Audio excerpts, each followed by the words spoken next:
Dans un royaume lointain, baigné par les chauds rayons du soleil africain et empreint de mystères ancestraux, résidait un prince solitaire.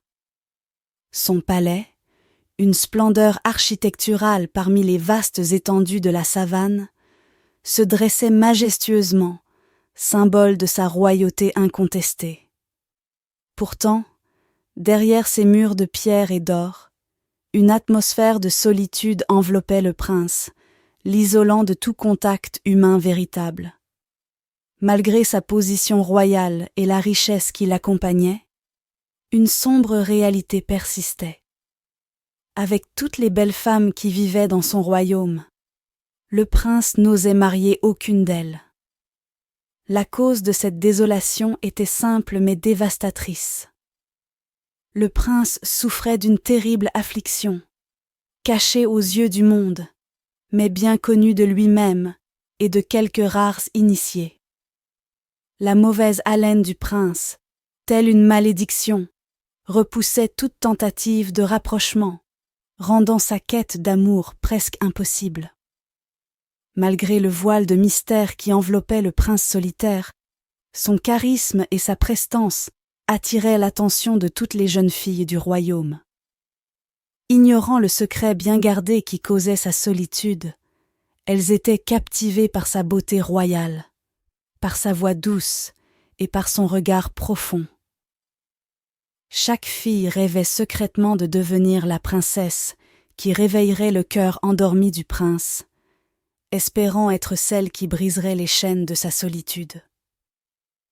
Les ruelles des villages résonnaient des chuchotements excités des jeunes filles, échangeant des histoires de leur prince bien-aimé et imaginant le jour où il choisirait sa future épouse parmi elles.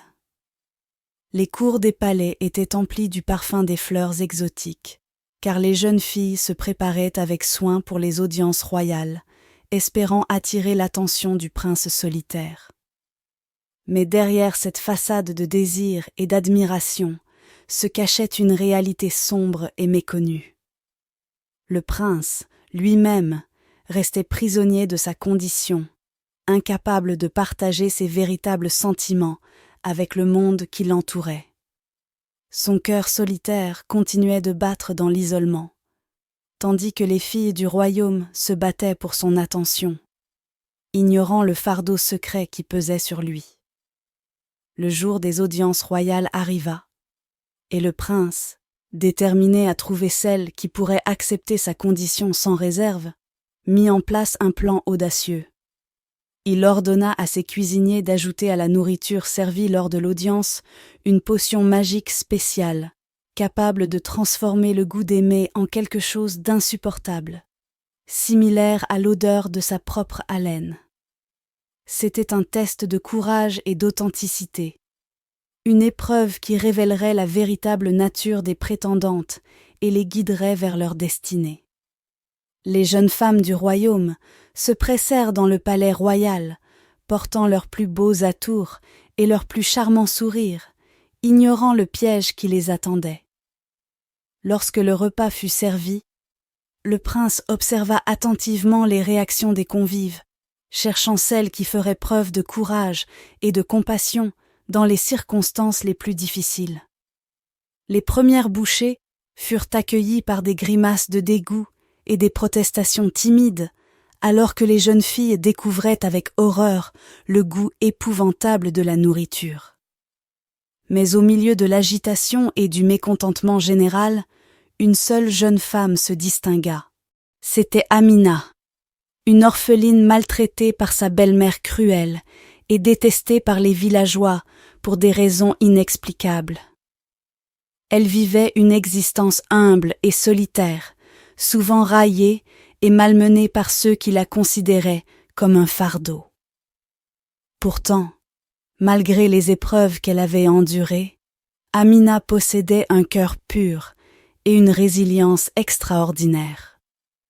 Ce jour-là, vêtue de ses habits modestes, elle se retrouva parmi les prétendantes grâce à la générosité d'une vieille voisine bienveillante qui l'avait aidée à se préparer. Lors du repas, Amina, sans hésitation ni répugnance, continua de manger avec détermination, ignorant le goût répugnant qui envahissait sa bouche.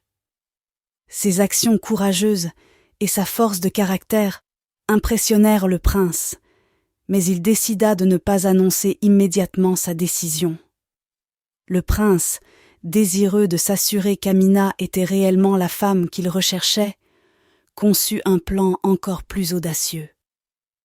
Il se déguisa en fou du village, adoptant une apparence misérable et débraillée, cachant son identité royale sous des haillons et un masque de boue.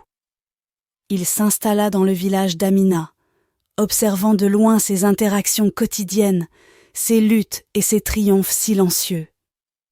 Jour après jour, il vit la bonté et la compassion qu'Amina offrait sans réserve à ceux qui en avaient besoin, même lorsqu'elle-même était en détresse.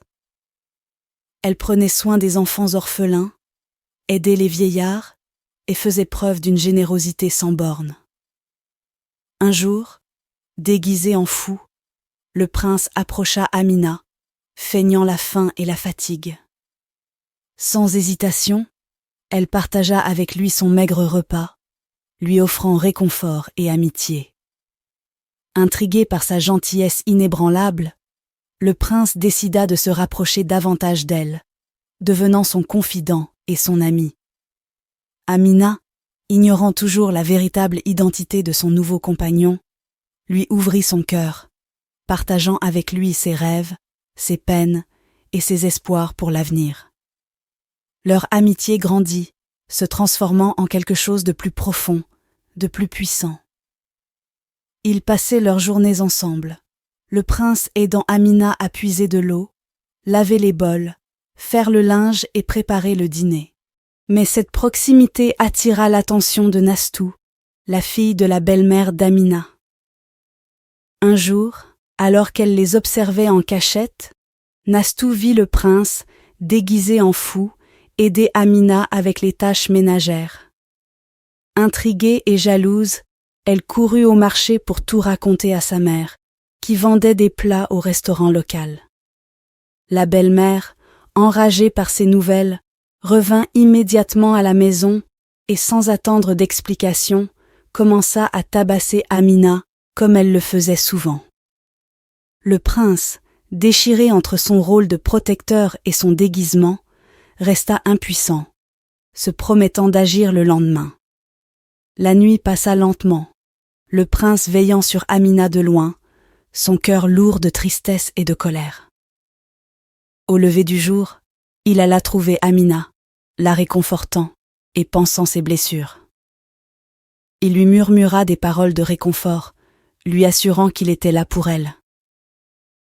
Amina, malgré la douleur et la honte, trouva du réconfort dans les mots et la présence de son mystérieux ami. Le prince se jura de mettre fin à ses souffrances et de révéler sa véritable identité pour la protéger. Mais pour l'instant, il restait à ses côtés, l'aidant à surmonter les épreuves avec courage et détermination, tissant des liens indéfectibles qui changeraient à jamais leur vie. Les jours passèrent, et la relation entre Amina et le prince déguisé se renforça. Leur amitié, forgée dans l'adversité, devint un sanctuaire de confiance et de soutien mutuel.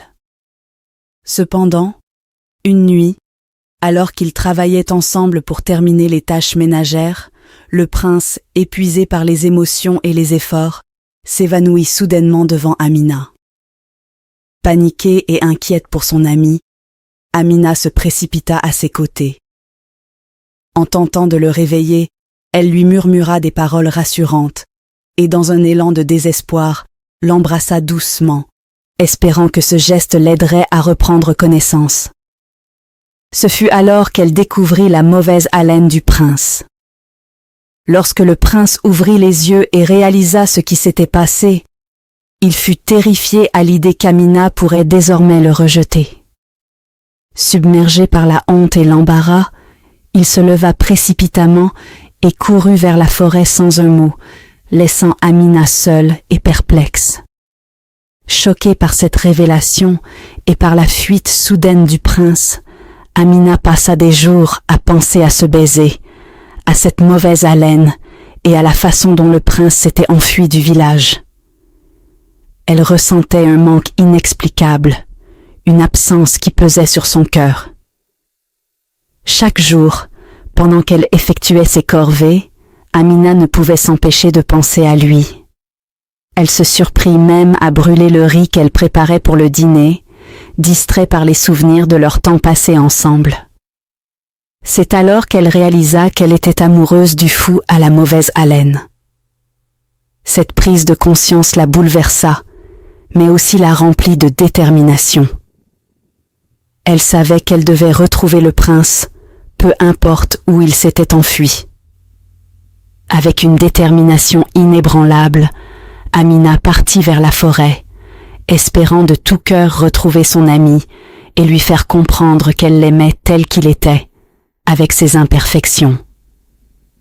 Ses pas la guidèrent à travers les sentiers sinueux et les arbres denses, son cœur battant à chaque instant d'espoir et d'incertitude.